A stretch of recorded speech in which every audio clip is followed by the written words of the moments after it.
Normally I don't bring people back so quickly as guests because it's more evergreen and we want it, but we're right in the middle of something I'm very worried about. And I want Make to, sure of us. what I want to do is a gut check with you.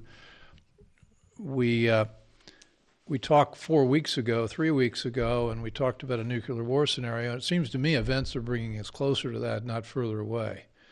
And so that's what we want to talk about. That's going to be, in a sense, a part two to our last conversation. So if you could I'm going to want you to bring us up to date with where you think we are and what we ought to be telling our political class to do. Sure. There are developments on our side that are extremely disturbing and Yeah. where the Biden administration seems to be clueless about major decisions like canceling the B-83 bomb, which is our most powerful nuclear weapon, and also terminating the SLICM-N, which is our the other end of our deterrent spectrum. Would have been the best tactical nuclear weapon, Well, right in yeah. the middle of a nuclear crisis with Russia. Uh, you combine that with his keeping our forces at their lowest readiness level, DEFCON 5, and canceling Minuteman ICBM test launches. It's showing a profound fear. I mean, he's playing right into the convincing the Russians that not only can the United States be nuclear blackmailed, but Biden personally really believes you can't fight and win a nuclear war, and he probably can't because of his values and his views. Uh, Okay. that's going to I'm be going to very jump. tricky. I'm going to start our show because you're saying interesting. Everything we want. What we're going to be covering. Of course, this is going to be. Welcome to the Bill Walton Show, featuring conversations with leaders, entrepreneurs, artists, and thinkers. Fresh perspectives on money, culture, politics, and human flourishing. Interesting people, interesting things. Welcome to the Bill Walton Show. I'm Bill Walton. Well, about 3 or 4 weeks ago, we had Dr. Peter Vincent Pry on the show to talk about sort of the most troubling conversation you can have, which is nuclear war. And I titled that episode A Nuclear War Scenario. Well, it seems like events have brought us maybe closer to that scenario than we were even 3 weeks ago. And so I've asked Peter to rejoin to talk about where we are and what we can be doing now to head off what I think could be a nuclear cataclysm. To remind, Peter is executive director of the Task Force on National and Homeland Security, and he served as chief of staff of the Congressional EMP Commission and director of the U.S. Nuclear Strategy Forum. And he put out a piece we recently called The Nuclear Crisis Nobody Knows. Peter, welcome back. Well, thank you so much for having me to talk about this grave subject matter. So just to sort of frame it from a layman's perspective, we talked about Putin, and we were worried last time about a Putin cornered as a more dangerous Putin. And the conventional war, by all reporting, now, of course, you don't really know what the reporting is or whether it's accurate, is that it's not going all that well conventionally. And that the U.S. ought to be talking to Putin about, well, look, why don't we stand down and broker a peace here and de-escalate this? Instead, we've got Joe Biden, he goes to Poland and at first calls can't remember what he called Putin in Poland, but most recently he talked about genocide, which is sort of the ultimate lowering of the gauntlet. And then I also read today that the Pentagon is escalating the number of weapons they plan to seem to Ukraine. So just at the time we ought to be taking some of the temperature down under the pot, we're turning it up. Yeah, that's right. And I agree with you that we should be cautious about what we believe, about what we're being told in Ukraine and about the performance of the Russian army. But if we do take at face value what we're being told every night by all of the media and by political and analysts on both sides of the political aisle, then Russia is on the ropes. Russia every day is doing worse and worse in Ukraine. Looks like it could lose the Ukraine war. They're claiming that Putin could fall from power. as a consequence of that, which means that Putin's life would be at risk because if he falls from power, he and the elites who support him and his family could be executed. And that means that he will do anything necessary to not fall from power, including rolling the nuclear dice, because the greatest thing that Putin has going for him is that Russia has a vast preponderance over the United States in the numbers and modernity of their nuclear weapons and then their capabilities to prosecute a nuclear war. And they believe in the possibility of winning a nuclear war. It's in their military doctrine. They've practiced it for decades. That's why Putin, as we speak, is in one of his deep underground shelters that's pretty much impervious to nuclear attack with his general staff. And his forces are still on high alert. They have not de-escalated from that high alert, despite what our intelligence people say. They say they see no evidence of that. Well, they wouldn't, because the Russian strategic posture is very different from ours. And they are postured in such a way that they can launch most of their forces in just a few minutes without giving any telegraphing, any messages to us, because most of their warheads are on ICBMs, which are multiple warhead missiles, and even their submarine ballistic missiles carry ICBM warheads. So most of these could be launched in a matter of a few minutes.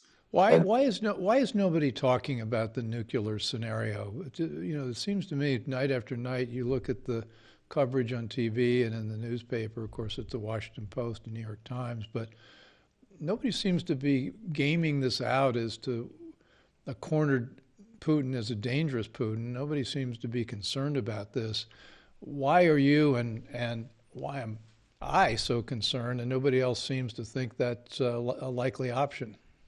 Well, I think there's a couple of reasons. The first and most obvious is that the White House doesn't want the American people to believe that there's a elevated threat of nuclear war from Russia, because this would reflect very badly on Joe Biden. He would be put in a position of having to explain why has he involved us in a war where the United States has no vital interests except avoiding its escalation into nuclear conflict, and yet his policies have brought us to the edge of a nuclear war with Russia, a crisis that's worse than the 1962 Cuban Missile Crisis. And I say worse because Kennedy had a 5-to-1 advantage over Khrushchev during the Cuban Missile Crisis. And that relationship is more than reversed. Russia's got a 10-to-1 advantage over us in tactical nuclear weapons, and probably has big advantages in strategic nuclear weapons because they're probably cheating on the New START treaty and they have modernized their forces, whereas we have not modernized our forces. The other reason I think that they're saying that is that the woke administration, the Biden administration is the most anti-nuclear administration we've ever had. And their belief system, their worldview is very similar to that. In fact, many of the same people who have served professional lifetimes in the anti-nuclear movement are actually in the Biden administration as advisors. Biden has got a kitchen cabinet of anti-nuclear lobbying groups. The Congress of the United States, the Democrat Party, has an important part of its political base. Guys like Adam Smith, some of them, who's the chairman of the House Armed Services Committee, is himself obviously an anti-nuclear activist. And these people, part and parcel of having this view is that they don't take seriously the idea that you could fight and win a nuclear war. They have the mistaken belief that everybody thinks that way, that Putin has the same fears of nuclear war that they do, and therefore it's not credible that Putin would cross the nuclear line. And so that's the most dangerous kind of a combination we've got. And yet the Biden administration is doing things on the advice of these people that break precedent and are contrary to what past presidents have done. For example, Kennedy, during the Cuban Missile Crisis, one of the things that enabled him to prevail is that when the Russians on Khrushchev's side raised the readiness of their forces to threaten us, Kennedy did not leave that unanswered. He raised the readiness of our nuclear forces to DEFCON 2, which is one step short of actual preparedness for nuclear war, of an actual nuclear war. And that helped back Khrushchev down when President Bush, in the aftermath of 9/11, President Bush raised the readiness of our strategic posture to DEFCON 3 to warn off Russia, China, anybody else who might be thinking of attacking us in that moment of crisis by that demonstration of strength. Biden has done just the opposite in the face of Russia's nuclear threats, in the face of their stepping up the mobilization of their forces, this special combat posture that is basically one step removed from launching a surprise attack against us by keeping our forces unmobilized at DEFCON 5, which makes them more vulnerable to surprise attack. And on top of that, he has done other things in the midst of this crisis that are extremely unwise, that suggest that the United States could at minimum be blackmailed, nuclear blackmail, could encourage the Russians to actual nuclear use and nuclear escalation, believing that they could resort to nuclear weapons to win the Ukrainian crisis. And if I could just name a few of those things, for example, he has suspended test launches of Minuteman III ICBMs to de-escalate the situation. I mean, it's kind of ironic that on one hand, they're saying there's no nuclear crisis with Russia, but on the other hand, they're acting as if they are by saying, well, we're not going to launch the Minuteman III ICBMs in these long scheduled tests. We've canceled these tests because we don't want to escalate the situation accidentally and get into a nuclear war. Simultaneously, by the classified version of Biden's nuclear posture review has been provided to Congress, and some of the provisions have leaked to the press. You know, Biden wants to cancel the B-83 nuclear bomb, which is the most powerful nuclear weapon in the U.S. inventory. It's the only nuclear weapon that's capable of having some chance of retaliating against guys like Putin or Xi or Kim Jong-un when they're in their deep underground command posts. It's our only nuclear weapon. It's a 1.2 megaton weapon that could generate a shockwave powerful enough to possibly destroy those deep underground command posts. Well, let's talk about. He wants to cancel them. I want you to tick down your list, but let's talk about that underground bunker. I think you may have described to me, or somebody did. These are not your ordinary bunker. They're vast cavities, house 20, 30,000 people. Yes. Built during the coldest of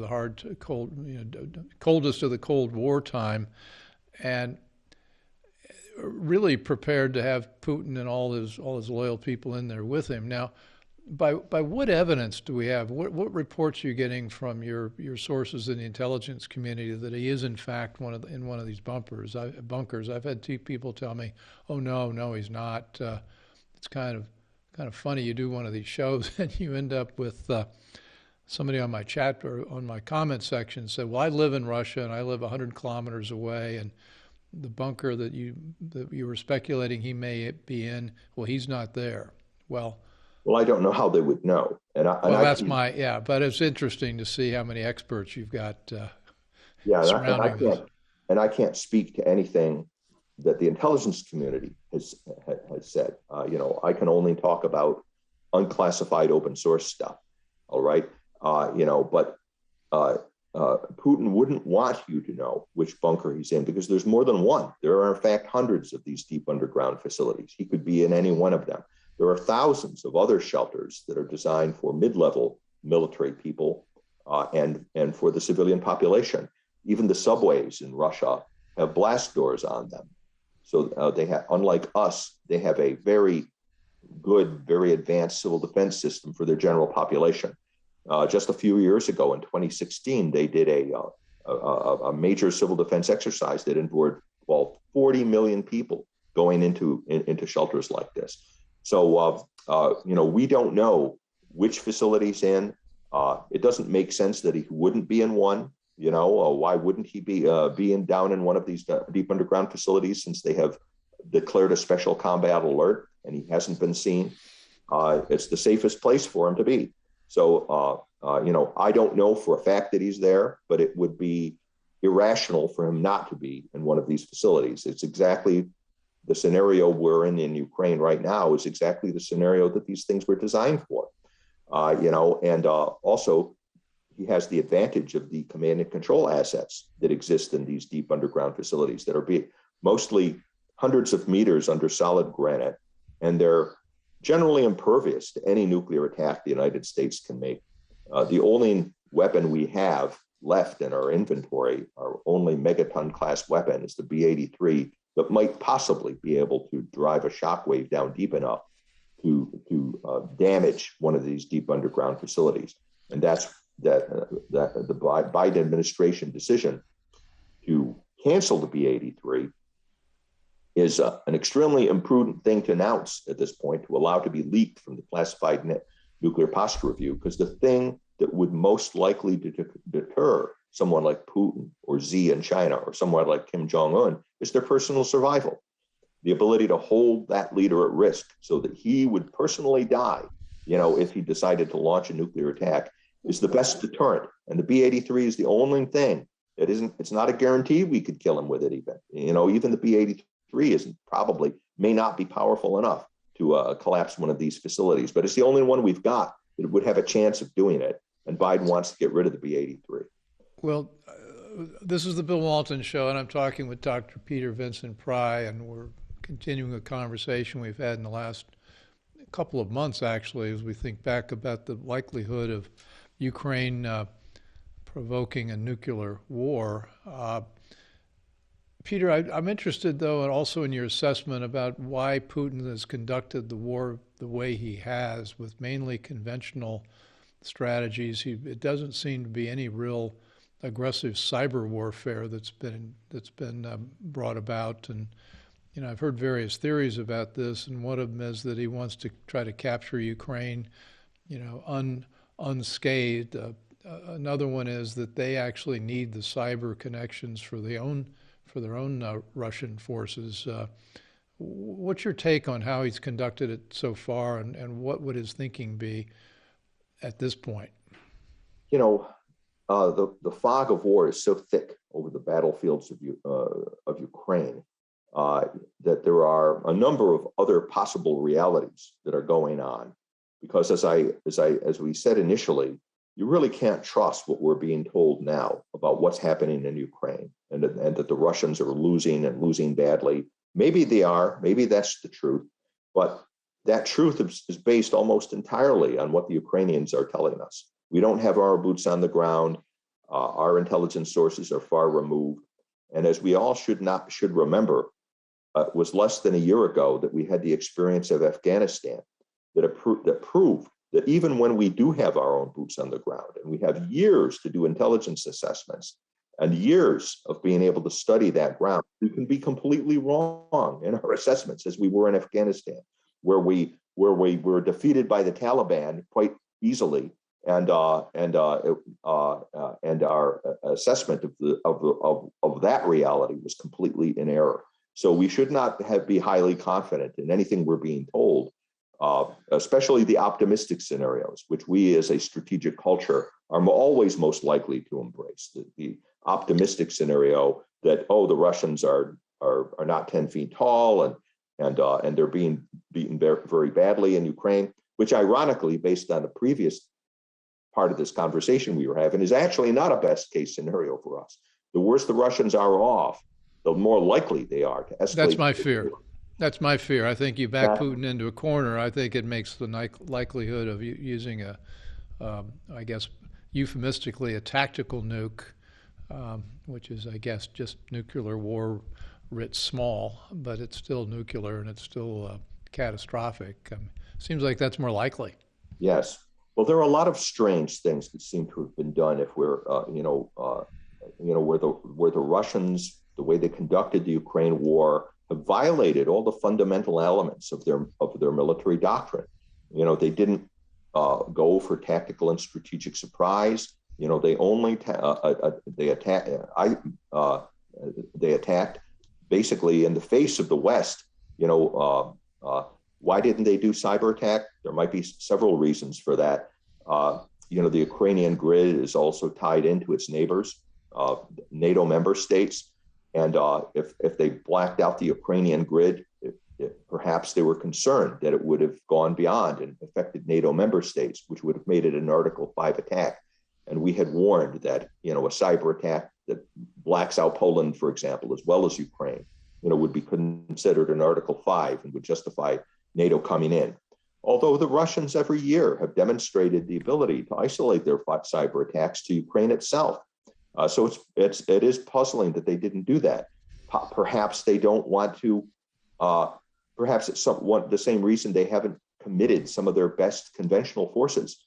For example, their best and most modern tanks haven't been committed to Ukraine. They're using older models. They've got 20,000 tanks. They've only committed a small fraction of those forces. The Air Force has almost been absent without leave. The Russian Air Force hasn't been sending in its best capabilities, and it's been doing a very limited capability. That was one of the reasons why the government, our own Defense Department, assessed that, and our intelligence community original assessment was that Russia could overrun Ukraine in 3 days because they have such overwhelming air power, that they should have been able to unleash that air power and use it in Ukraine, but they didn't.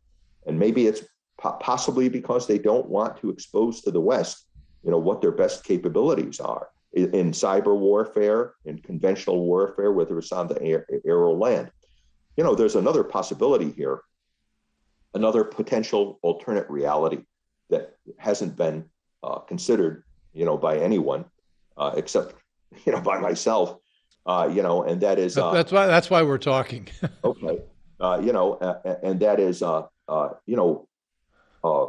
most analysts, when they were looking at, including myself, thought that the relevant scenario was the Crimea, and that the Russians would go for a quick, almost bloodless victory.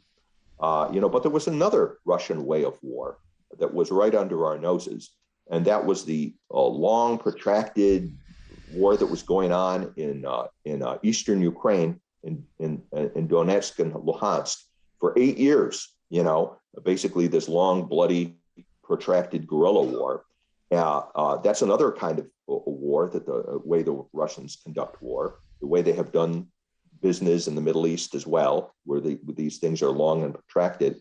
Maybe Russia didn't want a quick, bloodless victory, but wants to have a long, turn the Ukraines into sort of the Balkans. Russia benefits from chaos, and it raises the fears of NATO. It makes NATO more compliant when there's a conflict, because we dread wars and their escalatory possibilities. Maybe he deliberately wants this thing to go on and on because it will give him in the long run, even though there's all of this noise coming out of NATO that, well, we're going to spend more on defense. They always say that, but then in the long run, they don't spend more on defense. They're always willing to reach accommodations with Russia. So maybe he wants that thing to go on. It also increases the price of oil. It also makes arms sales. Russia's second greatest source of income is arms sales. So when Russia creates the sense that the whole world is on the verge of World War III and we've got chaos going on everywhere, it increases arms sales. Another possible scenario, and these are they're not mutually exclusive, but another possibility that's going on there is the Spanish Civil War scenario. Before Nazi Germany started World War II, it blooded its troops in the Spanish Civil War, and it tested out its tactics and new weapons in the Spanish Civil War so that it would be sure everything worked. It used the Spanish Civil War as a way to weed out the worst officers. And that's what could be going on. If Russia has aspirations to win World War III, maybe Ukraine is the equivalent of the Spanish Civil War for them. So let me just run with that. So you're saying this could be the ultimate war game, which is extremely interesting. The other thing that's happened is that we're supposed to impose these crippling sanctions on Russia. And yes, they've been hurt. Their GDP is probably going to drop 10% this year. But the ruble, after plummeting, has now recovered. And they're still selling oil and gas, and they're beginning to broker deals to sell it. And I guess they've demanded that Germany pay for its gas with rubles. And the head of one of the big chemical companies in Germany just recently said, "Look, if we get cut off from Russian gas, the German economy is going to melt down." Yes. And so the European consumers, are paying a big price for the sanctions against Russia. And as are American consumers beginning to pay a big price. I mean, just wait till we get our Our food prices are high now. Wait till next year because all the fertilizer comes out of Russia or sourced largely with Russian gas.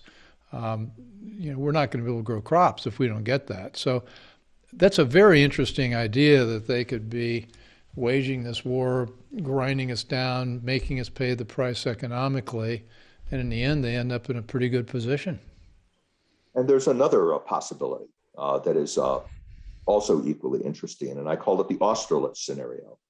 Napoleon's greatest victory was the Battle of Austerlitz in 1805, much studied by the Russian general staff because they were a victim of the Battle of Austerlitz. It was Napoleon had rushed his troops from France into Central Europe, forced marches to get there very quickly.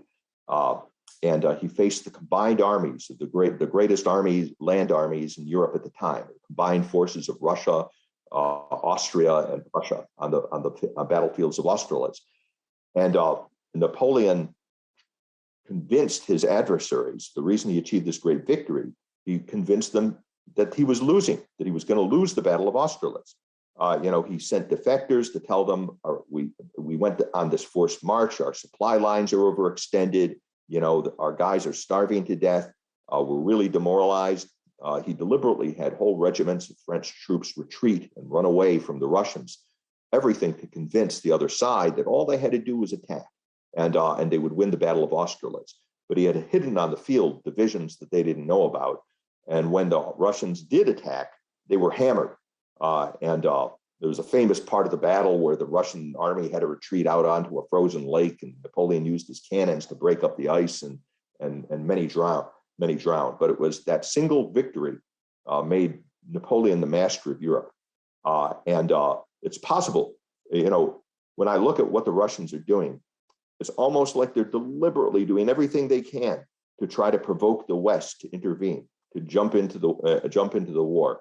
Americans abhor adversaries who act like war criminals, who kill the innocent, and the Russians just every day seem to do some new thing that is almost seems calculated to try to encourage us to intervene.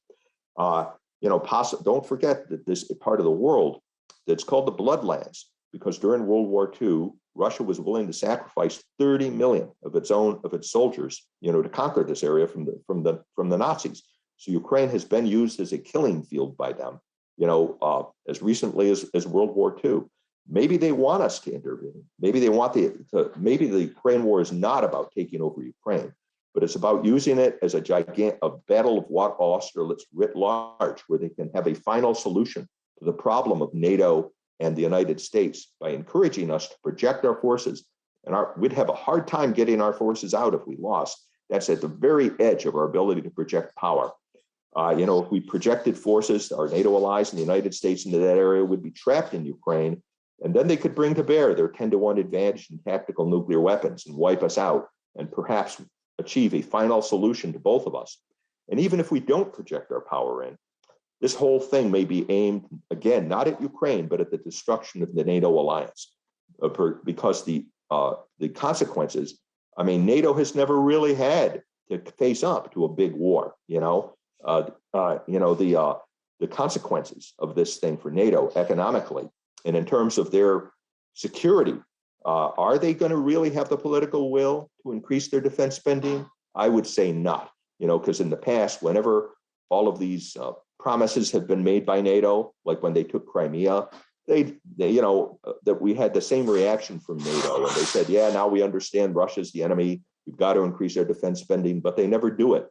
They're always used to the United States, taking up the burden of their security for their defense. This could be, if they can't defeat us, if they can't get us to attack Ukraine and win World War III on the battlefield, by tactical nuclear weapons or unleashing those 20,000 tanks, they could win without war. And maybe that is their ultimate goal, by just putting such stress on NATO that we come to the realization that the NATO alliance is really a paper tiger, that it's hollow, that it's really a military alliance in name only. And I think as this thing goes on and we see the fractures in NATO grow and grow, because Germany, as you noted, can't afford to go without Russian oil. when our allies are forced to make these hard choices, and the American people see the prices going up at the gas pumps, and we're starting to pay the price for it too, that people will say, well, we can't go on doing this for years and years. That's a way of destroying the NATO alliance without war. And according to Sun Tzu, that's the greatest way of achieving victory. So that could be part of the calculation here too. It's really not about taking Ukraine, that this whole thing right from the beginning might have been aimed at creating a long period of chaos in the center of Europe that's going to put such stress on the NATO alliance that the NATO alliance will come apart at the seams. Well, it's also putting great stress on the global world order and yes, all the economic arrangements, and it's ultimately putting stress on the dollar's world reserve currency status. There are all sorts of tectonic plates that are shifting here that are consequence of this. So this would mean that Putin is really still a chess player. There's some people I know and like, I won't get into who they are, who say, well, no, Putin's changed. He used to be more of a rational actor, and now he's behaving irrationally. But you just explained that this could be a very rational long-term game, that he knows he can suffer some of these casualties or some of these losses of the conflict, but in the long term end up the winner. Yeah, absolutely. I don't agree, and I see no evidence.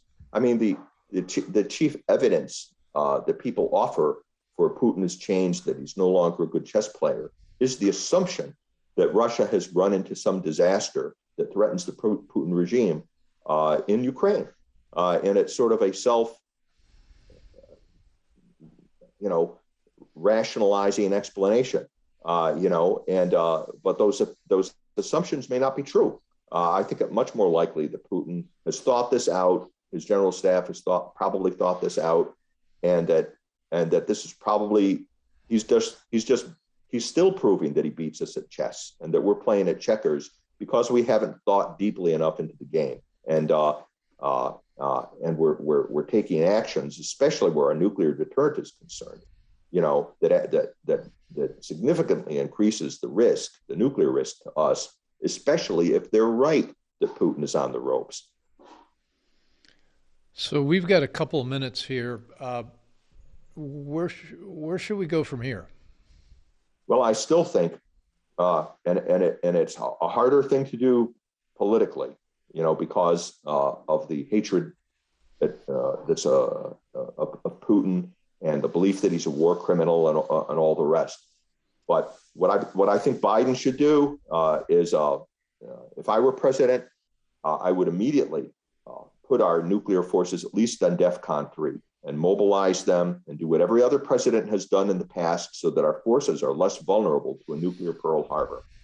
I would simultaneously use all communications means. And by the way, that's another thing we haven't even talked about. That Putin isn't returning phone calls from the White House. The general staff isn't talking to our Pentagon, their Minister of Foreign Affairs. They basically stopped communicating with us. That isn't the action of a country that's badly losing a war and is desperately seeking an exit. If that were true, they would be talking to us to find a way of getting out, to negotiate a solution.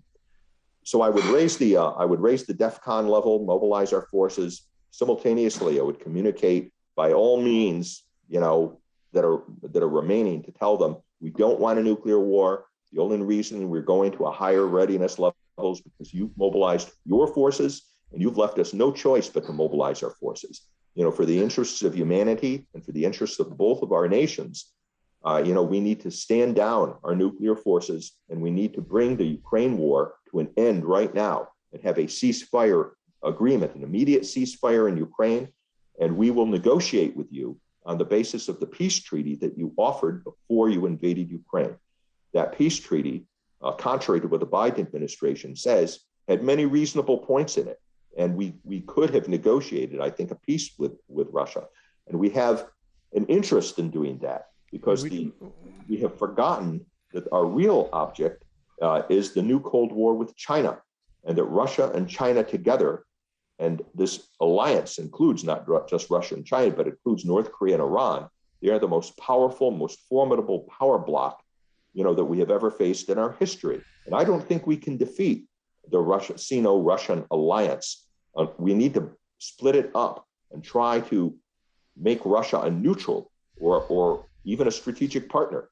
And a step in that direction would be meeting the security guarantees, and they do have some legitimate interests in terms of what the peace treaty that was offered, to hit the reset button again with Russia, to see if we could bring them into our camp, or at least make them a neutral so that we could isolate China in the new Cold War. It would be a significant step forward toward achieving a diplomatic victory, and it would bring Russia and China back from the military brink.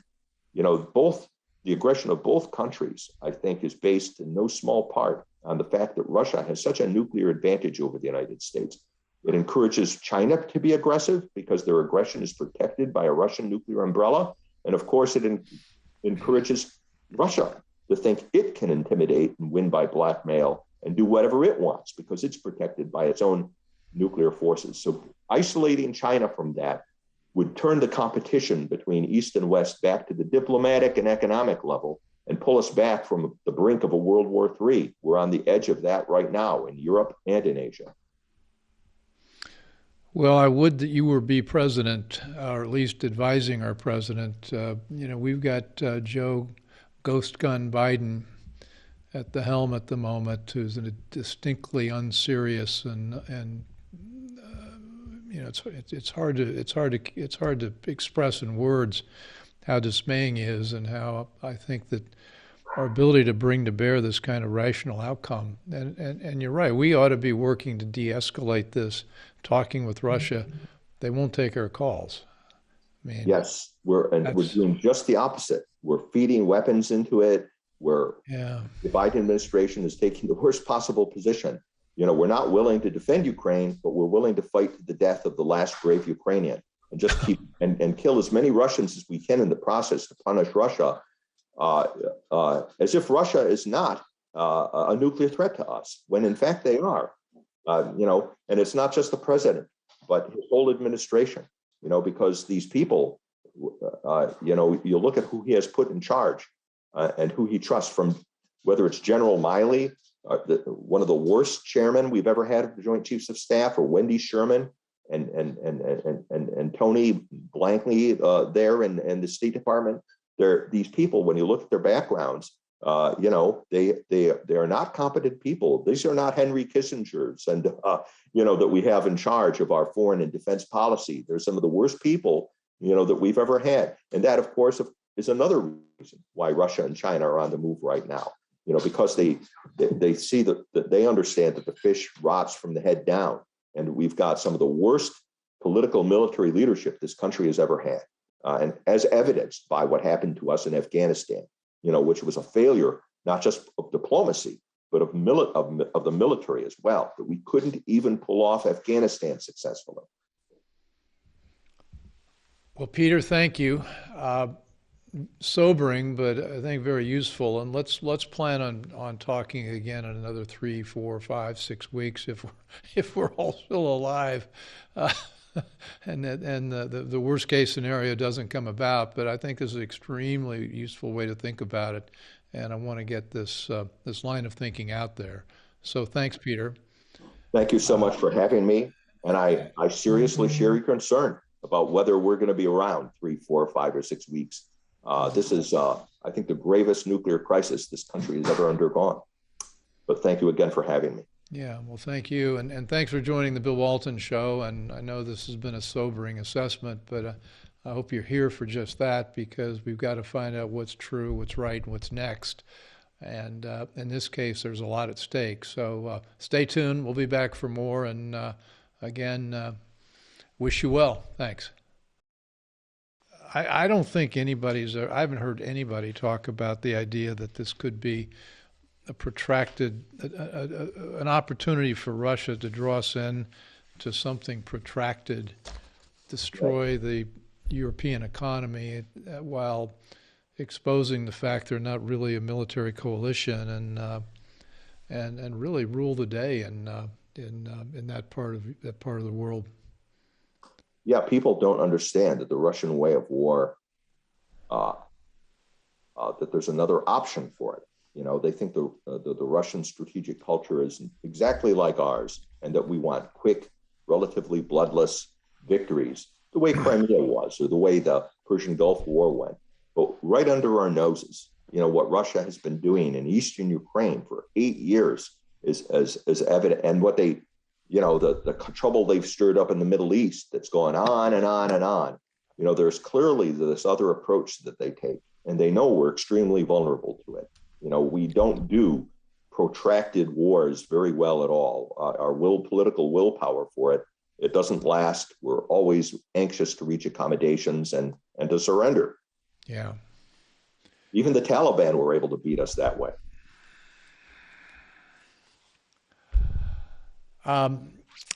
Okay. All right. So we'll be talking. I've got Mike Waller coming in tomorrow. We're going to talk about the state of our intelligence industry. Okay, that's a bad news story too. That's another bad news. I'm just filled with them. Anyway, got to be reality based. I hope you enjoyed the conversation. Want more? Click the subscribe button or head over to thebillwaltonshow.com to choose from over 100 episodes.